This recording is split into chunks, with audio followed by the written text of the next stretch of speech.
Descubrí que mi esposa tenía otra familia gracias a un error en el GPS de su coche. Llevábamos 8 años de lo que yo llamaba un matrimonio de alta fidelidad, una relación construida sobre la confianza absoluta y agendas que encajaban como piezas de un reloj suizo.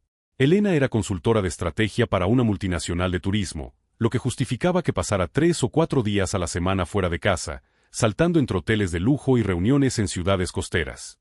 Yo, como arquitecto independiente, disfrutaba de la libertad de trabajar desde nuestro ático mientras ella perseguía su carrera meteórica.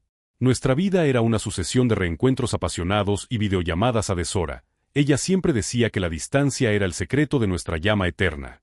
Esa mañana de martes, mi coche no arrancó debido a un fallo eléctrico y Elena, que supuestamente salía hacia el aeropuerto en un taxi, me dejó las llaves de su sedán alemán diciéndome que lo usara para ir a la obra que yo supervisaba en las afueras.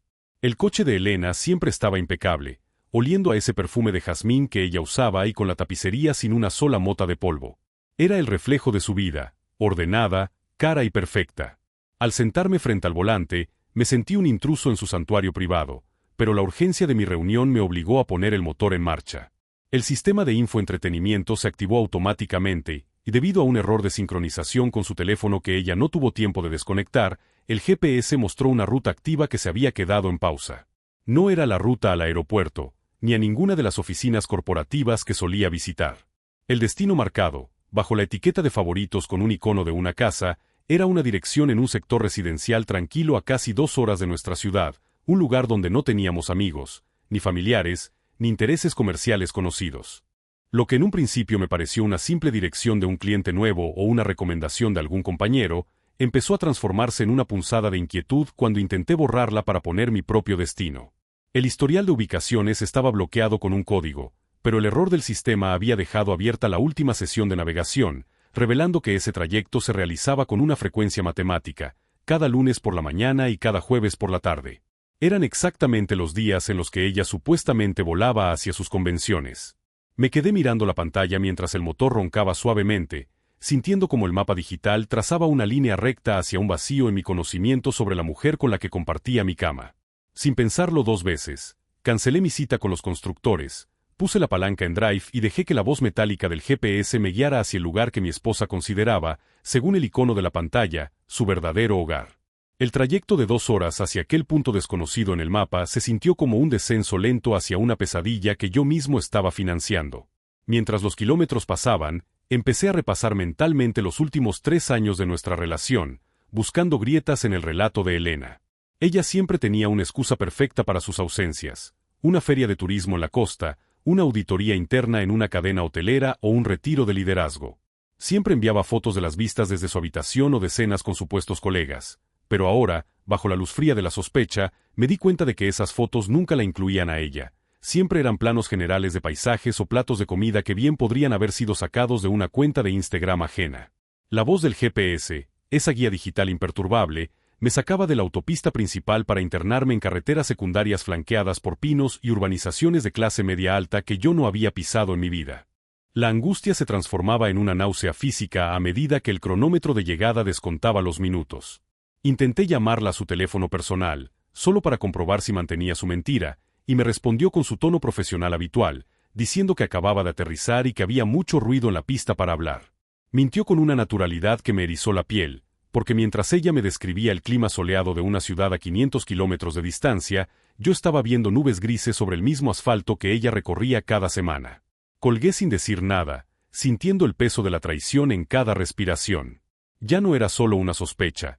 Era la confirmación de que mi esposa era una experta en la construcción de realidades alternativas. Ella no estaba en una conferencia, estaba en algún lugar de este mapa, y yo estaba a punto de descubrir exactamente qué nombre usaba cuando no estaba conmigo.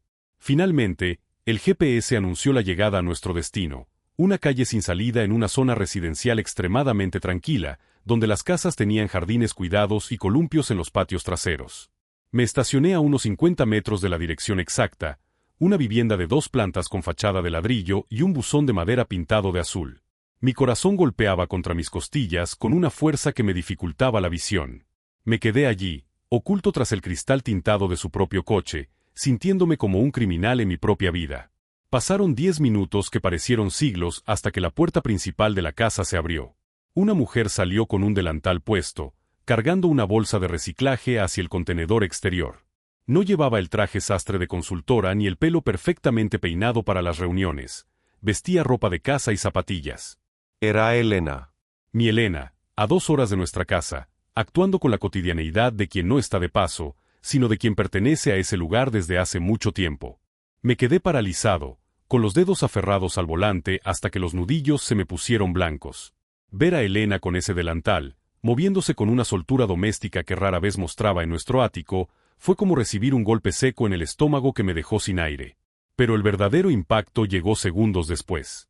La puerta volvió a abrirse y un niño de unos 5 años salió corriendo, gritando mamá con una alegría desbordante mientras se abrazaba a sus piernas. Ella lo levantó en vilo, dándole un beso en la mejilla con una ternura que nunca habíamos discutido tener, ya que, según ella, su carrera era demasiado demandante para siquiera pensar en la maternidad. Siempre me dijo que no estaba lista, que el mundo era demasiado inestable para traer a alguien más, pero allí estaba ella, meciendo a un niño que tenía sus mismos ojos y su misma sonrisa traviesa.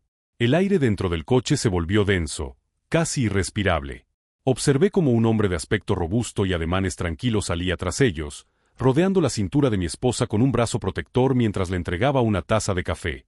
Se quedaron allí un momento, los tres, formando una estampa de perfección suburbana que parecía sacada de un catálogo de felicidad que a mí se me había denegado sistemáticamente. Él la besó en la frente y ella apoyó la cabeza en su hombro con una entrega que me resultó extraña.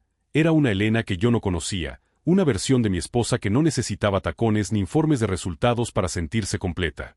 No era una aventura de una noche ni un desliz pasional, era una estructura sólida, una vida paralela construida sobre los cimientos de mis propias ausencias y mi confianza ciega.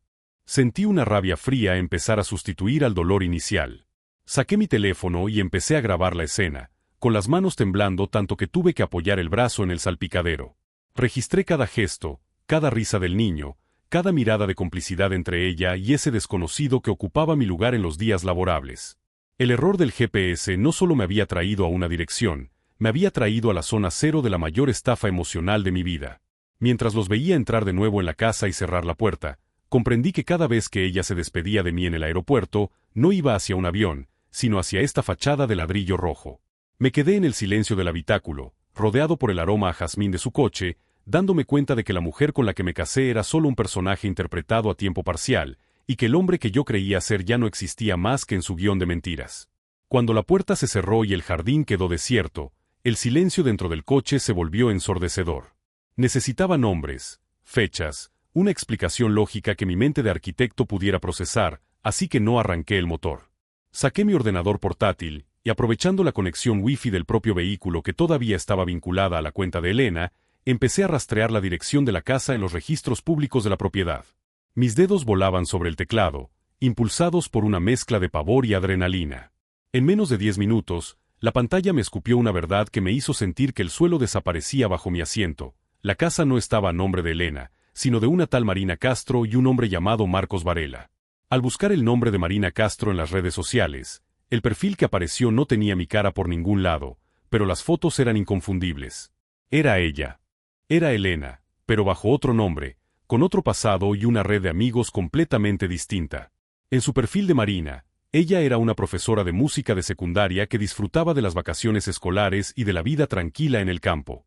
No había rastro de la consultora agresiva de viajes ni de los trajes de sastre de 3.000 euros.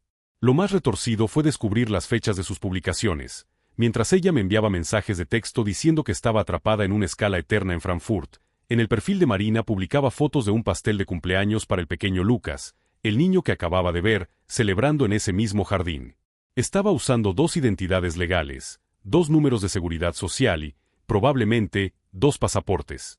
Había creado una arquitectura de engaño tan perfecta que incluso sus familias políticas, la mía y la de Marcos, vivían en mundos que nunca se cruzarían.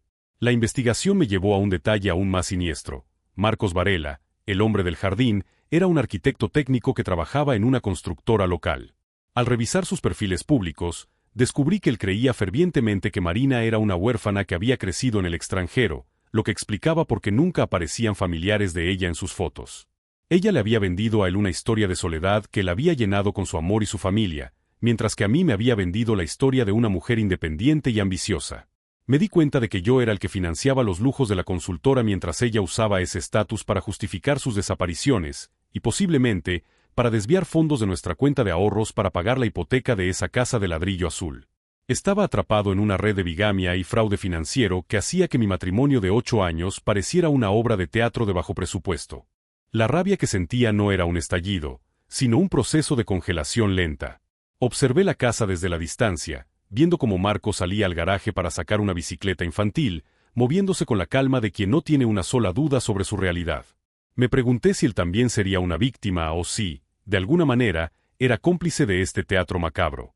Decidí que no podía esperar más. La incertidumbre era un ácido que me quemaba por dentro. Esperé a que Elena saliera de nuevo, esta vez vestida con ropa deportiva, indicando que se iría a correr o a hacer algún recado. En cuanto vi que su silueta desaparecía al girar la esquina de la calle arbolada, bajé del coche. Mis piernas se sentían pesadas, como si caminara a través del lodo, pero mi determinación era absoluta. Crucé el jardín, pasé junto al buzón azul que decía Varela Castro y toqué el timbre con una firmeza que no sabía que poseía. Marcos abrió la puerta con una sonrisa amable, la misma sonrisa que le había dedicado a mi esposa minutos antes. Llevaba una camiseta de una constructora local y tenía restos de pintura en las manos, un hombre de trabajo que claramente dedicaba su tiempo libre a mejorar aquel hogar. Al verme, su expresión pasó de la cordialidad a la confusión. Yo no encajaba en ese vecindario, con mi ropa de diseño y mi aire de ciudad. Le pregunté si era el esposo de Marina y, al confirmar él con un orgullo evidente que sí, sentí un escalofrío. Saqué mi teléfono y le mostré una fotografía de nuestra boda, la de hace 8 años, donde Elena lucía un velo de encaje y me miraba con la misma devoción con la que seguramente lo miraba a él cada mañana. El silencio que se produjo entre nosotros fue tan denso que pareció absorber el sonido de los pájaros en el jardín. El rostro de Marcos se volvió de un gris ceniza mientras sus ojos saltaban de la pantalla de mi teléfono a la dirección de la calle, como si buscara una salida de emergencia a la realidad. No hizo falta que dijera mucho más. La imagen de su Marina vestida de novia junto a un extraño era una prueba irrefutable que ninguna excusa podría cubrir. Lo invité a salir al porche, lejos de los oídos del niño que jugaba en el salón, y allí, entre susurros cargados de veneno, intercambiamos las piezas del rompecabezas. Descubrí que Marcos creía que ella trabajaba como profesora sustituta en diferentes distritos, lo que justificaba que pasara noches fuera de casa en seminarios de formación. Mientras él me contaba cómo ella había aportado una supuesta herencia para comprar esa casa, yo comprendía que ese dinero eran los ahorros que yo creía que estábamos invirtiendo en nuestro fondo de jubilación. Éramos 2 hombres construyendo castillos sobre la misma mentira, y el error del GPS acababa de derribarlos ambos de un solo golpe. Marcos se desplomó en una silla de mimbre del porche, con la mirada perdida en el horizonte de su jardín perfecto que ahora se sentía como una escenografía de cartón piedra. El shock inicial dio paso a una lucidez fría. No era un hombre violento, sino un hombre roto que, al igual que yo, valoraba la precisión y la lógica. Nos miramos durante un minuto eterno, reconociéndonos como víctimas de la misma arquitecta del engaño.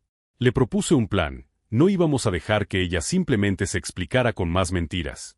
Íbamos a obligarla a colapsar bajo el peso de sus 2 mundos colisionando simultáneamente. Acordamos que yo volvería a su coche, el que ella me había prestado, y lo aparcaría justo frente a su entrada, mientras Marcos entraría en la casa y actuaría con normalidad, esperando a que ella regresara de su supuesta carrera matutina.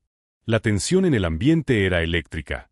Regresé al sedán alemán, sintiendo que el aroma a jazmín ahora me asfixiaba, y lo coloqué de tal forma que fuera lo primero que ella viera al doblar la esquina. Me quedé dentro, con el motor apagado, observando por el retrovisor. 10 minutos después, la silueta de Elena apareció al final de la calle. Venía trotando a ritmo constante, con sus auriculares puestos, sumergida en esa burbuja de perfección que había fabricado. Cuando estuvo a pocos metros, sus pasos empezaron a flaquear. Vi el momento exacto en que reconoció su propio coche aparcado frente a la casa de Marina.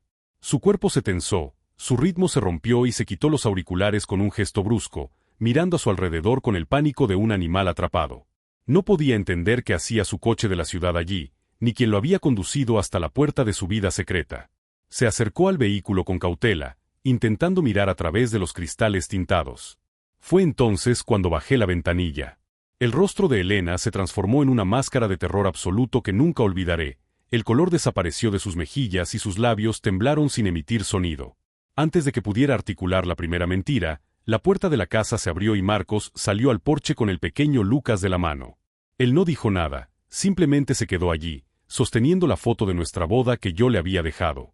Elena miraba de un hombre al otro, del ático de lujo al jardín suburbano, de su esposo arquitecto a su esposo técnico, dándose cuenta de que el error de un sistema de navegación había borrado la frontera invisible que mantenía sus dos vidas a salvo. El castillo de naipes no solo se estaba cayendo, estaba siendo demolido por los dos pilares que lo sostenían. Elena se quedó clavada en el asfalto, jadeando no por el esfuerzo físico de su carrera, sino por el colapso inminente de sus dos realidades. Sus ojos saltaban de Marcos a mí con una velocidad errática, buscando desesperadamente una grieta en nuestra alianza, un rastro de duda que pudiera explotar con sus dotes de manipulación. Intentó acercarse a mí, estirando una mano temblorosa hacia la ventanilla del coche, y con una voz que pretendía ser quebrada por la confusión, empezó a balbucear que podía explicarlo, que todo era parte de un programa de protección de testigos del que no podía hablar por nuestra seguridad. Era una mentira tan audaz y cinematográfica que casi me dio risa. Seguía tratándome como al marido ingenuo que aceptaba sus ausencias sin cuestionar, olvidando que yo era el hombre que acababa de ver su historial de búsqueda y sus transferencias bancarias. Cuando vio que yo permanecía impasible, se giró hacia Marcos, cambiando de registro instantáneamente. Cayó de rodillas en la acera, sollozando y llamándolo por el nombre de su otra vida, suplicándole que entrara con el niño, que no permitiera que un extraño lo asustara. Fue fascinante y aterrador observar su capacidad para cambiar de piel en cuestión de segundos, intentando pintar a uno de nosotros como el villano y al otro como su salvador. Pero Marcos, con una firmeza que le agradecí profundamente, no retrocedió. Le mostró de nuevo la foto de nuestra boda y le preguntó, con una calma gélida, quién era realmente Marina Castro y por qué el dinero de la supuesta herencia familiar tenía el sello de mis cuentas personales. El silencio de Elena, al ser confrontada con los datos financieros, fue la confesión final que necesitábamos. Fue entonces cuando saqué el segundo teléfono de la guantera y le mostré la llamada activa con la policía local. Le informé, con una voz desprovista de cualquier residuo de afecto, que no solo estábamos ante un caso de bigamia, sino ante un fraude de identidad y malversación de fondos a gran escala. Ya había enviado a mi abogado los documentos que demostraban cómo ella había falsificado firmas para acceder a mis ahorros y transferirlos a las cuentas de su vida secreta. Elena dejó de llorar de golpe. La máscara de víctima se disolvió para revelar a una mujer calculadora que, al verse acorralada, simplemente guardó silencio. No hubo una disculpa, ni un gesto de arrepentimiento hacia el niño que la miraba confundido desde el porche, solo la mirada vacía de quien sabe que el juego ha terminado porque el sistema que ella creía controlar se ha vuelto en su contra. La llegada de las patrullas rompió la falsa paz de aquel barrio residencial con un despliegue de luces azules que bañaron la fachada de ladrillo rojo. Elena no opuso resistencia, se dejó esposar con una sumisión gélida, como si el personaje de la esposa perfecta y el de la madre abnegada se hubieran apagado simultáneamente, dejando solo una carcasa vacía. Mientras los agentes le leían sus derechos por fraude de identidad y bigamia, ella no me miró ni una sola vez, ni tampoco a Marcos. Su mirada estaba fija en un punto indeterminado del asfalto, calculando quizá su siguiente movimiento legal en un mundo donde ya no tenía escondites. Cuando la metieron en el coche policial y las sirenas se alejaron, el silencio que quedó en la calle era más pesado que cualquier grito. Marcos y yo nos quedamos allí, dos extraños unidos por el mismo naufragio, mientras el pequeño Lucas, ajeno a la magnitud del crimen pero asustado por el caos, se abrazaba a la pierna de su padre. Marcos tomó al niño en brazos, y con un gesto que mezclaba la derrota con la protección, me invitó a entrar en la casa. No era la visita que ninguno de los dos hubiera planeado, pero necesitábamos decidir qué hacer con las piezas rotas que Elena había dejado esparcidas. Sentados en la cocina que yo había pagado sin saberlo, rodeados de fotos de una felicidad que era pura ficción, nos enfrentamos a la realidad más amarga, el niño. Lucas era la única verdad biológica en medio de tanta mentira, pero su existencia misma era el fruto de un engaño que me había costado mis ahorros y mi dignidad. Marcos me confesó que no tenía medios para devolverme el dinero. Su salario de técnico apenas cubría los gastos diarios y ella se había encargado de gestionar todo el capital exterior. Yo miraba al pequeño, que ahora buscaba consuelo en un peluche, y sentía una mezcla contradictoria de resentimiento y una extraña piedad. Le aseguré a Marcos que no tenía intención de dejarlo en la calle, al menos no de inmediato. Mi rabia era contra ella, no contra la familia que ella había usado como escudo.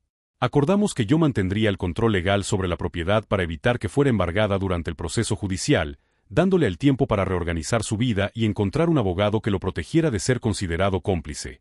Estábamos trazando un plan de supervivencia en el corazón de la mentira, dos hombres que habían compartido a la misma mujer sin saberlo y que ahora compartían la responsabilidad de un niño que acababa de perder a su madre de la forma más traumática posible. Salí de la casa cuando el sol empezaba a ponerse, dejando atrás el jardín azul y el GPS que aún marcaba el destino final, una vida que ya no pertenecía a nadie. Elena había estado filtrando mi propiedad intelectual a dos de las firmas de arquitectura más agresivas de la competencia, permitiéndoles adelantarse a mis propuestas por un margen de tiempo mínimo. No solo me robaba el dinero para mantener su jardín con Marcos, estaba saboteando activamente mi prestigio profesional para asegurarse de que yo nunca creciera lo suficiente como para dejar de necesitar su estabilidad económica. Cada vez que yo me lamentaba por perder un contrato importante, ella me abrazaba y me decía que la próxima vez tendríamos más suerte, mientras su cuenta en las Islas Caimán recibía una transferencia por haber entregado mis cálculos estructurales al mejor postor. La mujer que dormía a mi lado era un parásito industrial que se alimentaba de mi talento para engordar su realidad alternativa, un parásito que me mantenía en una rueda de hámster laboral mientras ella disfrutaba del fruto de mi esfuerzo con otro hombre. La auditoría forense reveló que la magnitud del desfalco superaba el €1.000.000. No era solo la casa de ladrillo azul, era un fondo de inversión para el futuro de Lucas, joyas ocultas en cajas de seguridad y una red de favores comprados para mantener su identidad de Marina Castro impecable ante cualquier verificación de antecedentes. Al amanecer, me senté frente al ventanal de mi estudio, rodeado de pruebas que destruirían cualquier posibilidad de que ella volviera a ver la luz del sol fuera de una prisión. Ella no amaba a Marcos, y ciertamente no me amaba a mí. Amaba el poder que le daba controlarnos a ambos, usándome a mí como su motor financiero y a él como su refugio doméstico. Llamé a mi abogado con una orden clara. No quería un divorcio, quería una aniquilación legal completa que no dejara ni rastro del nombre de Elena en mi árbol genealógico. Chico. Descubrí que mi esposa tenía otra familia gracias a un error en el GPS de su coche y la ruta hacia la verdad terminó por atropellar mi existencia. Bloque 9 de 16. Reunirme con los socios de Arquetipo Global, la firma que me había arrebatado 3 de los proyectos más grandes de mi carrera, fue una lección de autocontrol absoluto. Me recibieron en su oficina acristalada con esa condescendencia que se le reserva al que ha sido derrotado repetidamente. No sabían que yo ya no era el arquitecto frustrado que buscaba consuelo, sino el hombre que tenía en su poder los registros de las transferencias digitales que los vinculaban directamente con Elena. Durante la reunión, les presenté una propuesta de colaboración falsa, una carnada diseñada para ver si mordían el anzuelo del espionaje. Mientras les mostraba unos planos revolucionarios que en realidad contenían errores estructurales críticos ocultos, observé sus miradas de complicidad. Sabían perfectamente de qué hablaba porque Elena ya les había vendido una versión preliminar de esos mismos diseños. Estaban tan acostumbrados a comprar mis ideas por la puerta trasera que ni siquiera sospecharon que les estaba vendiendo su propia demolición técnica. El director de la firma, un hombre llamado Esteban que siempre había presumido de su ética impecable, tuvo la audacia de darme consejos sobre cómo mejorar mi flujo de trabajo. Me costó no saltar sobre la mesa y estamparle la evidencia del soborno que le pagaba a mi esposa. En lugar de eso, dejé que se jactaran de su éxito mientras mi abogado, oculto tras una conexión remota, grababa cada palabra de la reunión. Al salir de allí, me sentí sucio pero satisfecho. Tenía la confirmación de que no solo Elena era una criminal, había toda una red de corrupción que se alimentaba de mi trabajo. La trampa estaba lista. Si intentaban presentar esos planos amañados en el concurso internacional del próximo mes, el fallo estructural sería detectado por los auditores del gobierno. Reunirme con los socios de Arquetipo Global, la firma que me había arrebatado 3 de los proyectos más grandes de mi carrera, fue una lección de autocontrol absoluto. Me recibieron en su oficina acristalada con esa condescendencia que se le reserva al que ha sido derrotado repetidamente. No sabían que yo ya no era el arquitecto frustrado que buscaba consuelo, sino el hombre que tenía en su poder los registros de las transferencias digitales que los vinculaban directamente con Elena. Durante la reunión, les presenté una propuesta de colaboración falsa, una carnada diseñada para ver si mordían el anzuelo del espionaje. Mientras les mostraba unos planos revolucionarios que en realidad contenían errores estructurales críticos ocultos, observé sus miradas de complicidad. Sabían perfectamente de qué hablaba porque Elena ya les había vendido una versión preliminar de esos mismos diseños. Estaban tan acostumbrados a comprar mis ideas por la puerta trasera que ni siquiera sospecharon que les estaba vendiendo su propia demolición técnica. El director de la firma, un hombre llamado Esteban que siempre había presumido de su ética impecable, tuvo la audacia de darme consejos sobre cómo mejorar mi flujo de trabajo. Me costó no saltar sobre la mesa y estamparle la evidencia del soborno que le pagaba a mi esposa. En lugar de eso, dejé que se jactaran de su éxito mientras mi abogado, oculto tras una conexión remota, grababa cada palabra de la reunión. Al salir de allí, me sentí sucio pero satisfecho. Tenía la confirmación de que no solo Elena era una criminal, Había toda una red de corrupción que se alimentaba de mi trabajo. La trampa estaba lista. Si intentaban presentar esos planos amañados en el concurso internacional del próximo mes, el fallo estructural sería detectado por los auditores del gobierno, y la investigación subsiguiente rastrearía el origen del diseño directamente hasta los correos electrónicos de Elena y sus cuentas compartidas. Mientras caminaba hacia mi coche, recibí un mensaje de Marcos. Estaba asustado porque los abogados de Elena habían intentado ponerse en contacto con él para que testificara a su favor, alegando que él sabía de su doble trabajo y que el dinero era un regalo consentido. Ella estaba intentando arrastrarlo al fango para salvarse, dispuesta a destruir al padre de su hijo con tal de no enfrentar la cárcel. Le dije a Marcos que no respondiera, que se mantuviera firme y que yo me encargaría de que su nombre quedara limpio siempre y cuando me entregara el acceso a la computadora personal que ella guardaba en el trastero de la casa de ladrillo. Sabía que allí encontraría la pieza final del rompecabezas, la prueba de que Elena planeaba desaparecer con Lucas y con todo el dinero, dejando a ambos esposos en la ruina absoluta en menos de 6 meses. Regresar a la casa de ladrillo azul fue como entrar en un mausoleo de mis propios ahorros. Marcos me esperaba en la puerta, con las ojeras marcadas y el peso de la traición encorvando sus hombros.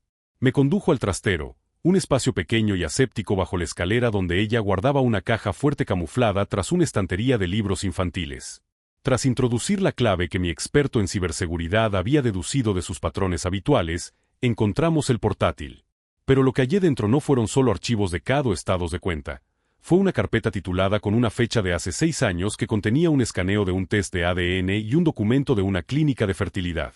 Al abrirlo, mi mundo, que ya estaba en ruinas, sufrió un terremoto final. Lucas no era hijo de Marcos.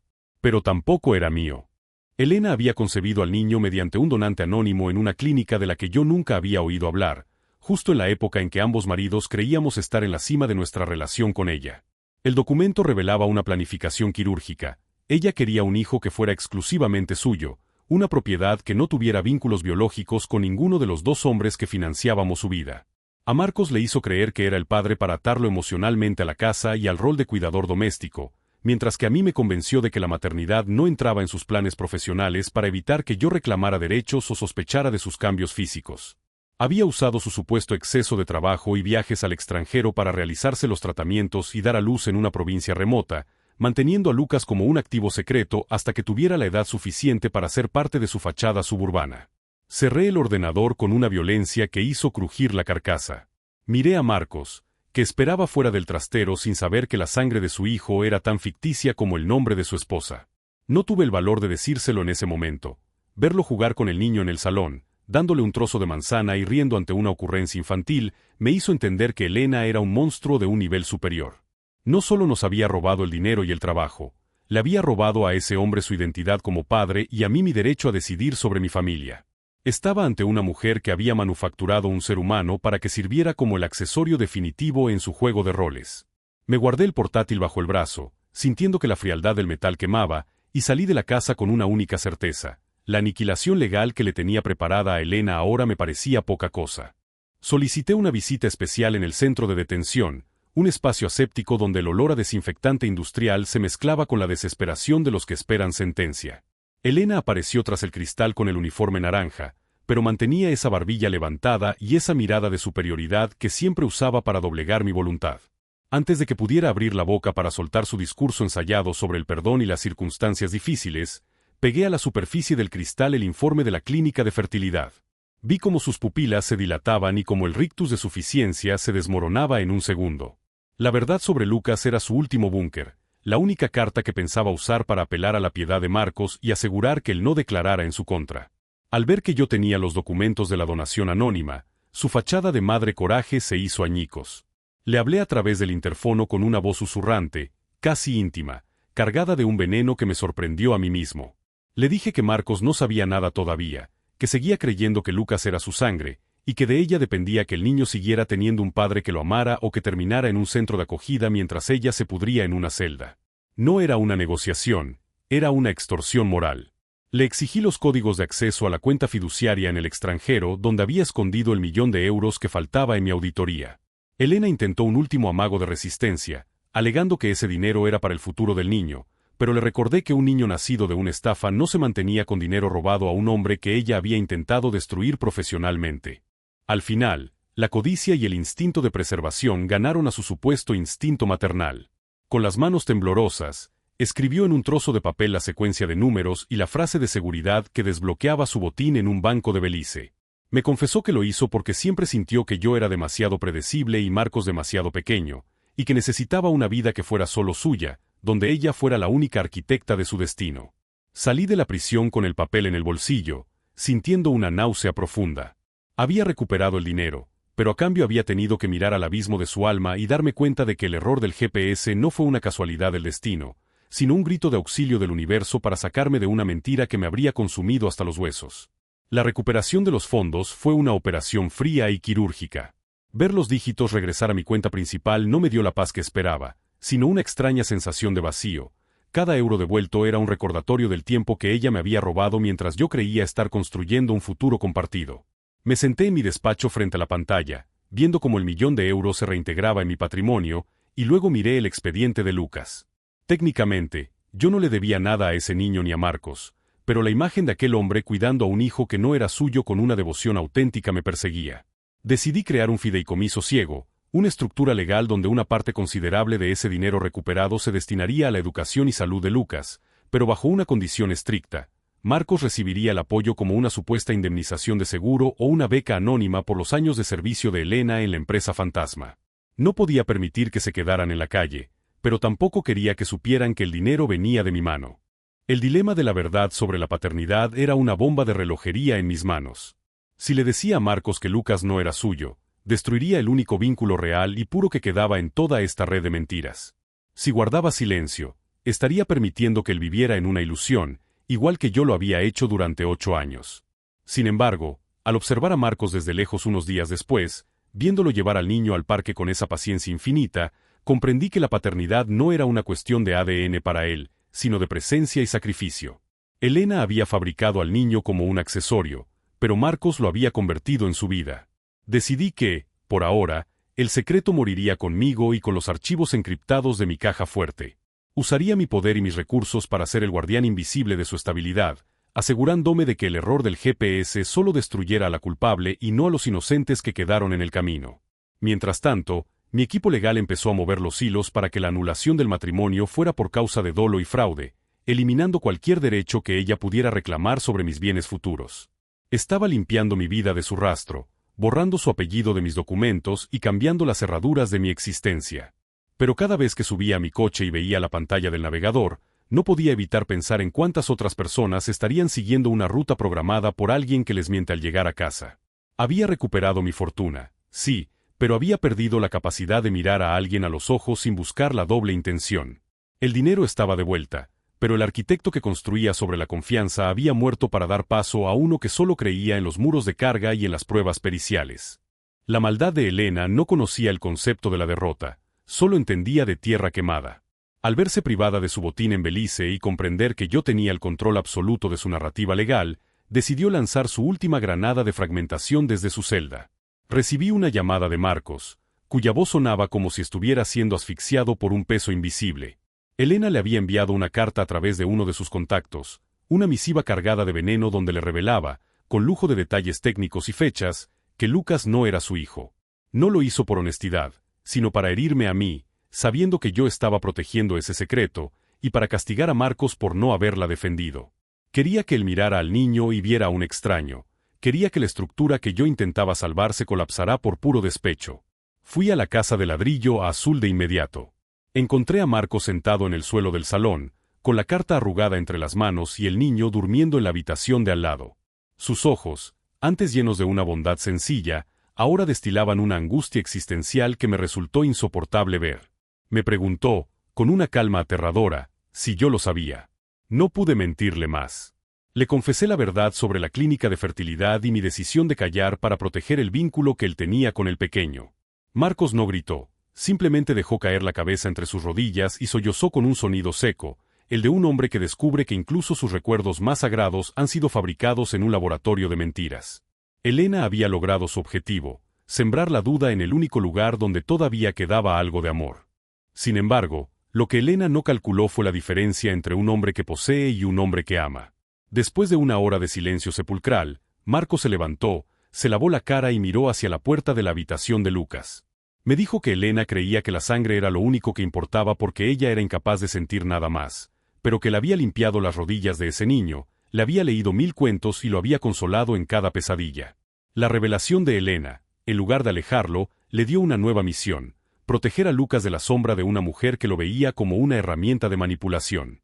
En ese momento, la venganza final de mi esposa se volvió contra ella.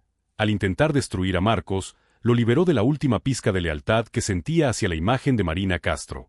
Salimos al porche y, frente al buzón azul, decidimos que a partir de ese momento, Lucas solo tendría un padre por elección y un guardián por justicia.